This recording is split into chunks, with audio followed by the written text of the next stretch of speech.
السلام علیکم ورحمۃ اللہ وبرکاتہ۔ حضور صلی اللہ علیہ وآلہ وسلم نے فرمایا کہ تمام مسلمان آپس میں بھائی بھائی ہیں۔ کسی کالے کو کسی گورے پر، کسی گورے کو کسی کالے پر، کسی اجمی کو کسی عربی پر، کسی عربی کو کسی اجمی پر کوئی فوقیت حاصل نہیں۔ اگر میری امت میں کوئی افضل ہے تو تقوی کی بنیاد پر ہوگا۔ اگر آج ہم قوم پرستی کر رہے ہیں، کیا قوم پرستی کے بارے میں رسول اللہ صلی اللہ علیہ وسلم نے محشر میں پوچھا تو کیا جواب دیں گے؟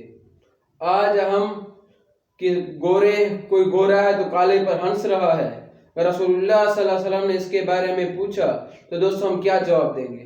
تو ہم کوشش کریں کہ کسی کی دل آزاری نہ کریں، کسی کی تکلیف نہ پہنچائیں، کسی کو دکھ نہ پہنچائیں، اور قوم پرستی سے بچیں جس سے رسول اللہ صلی اللہ علیہ وسلم نے قوم پرستی سے ہم سب کو منع فرمایا ہے۔ اللہ جل شانہ عمل کرنے کی توفیق عطا فرمائے۔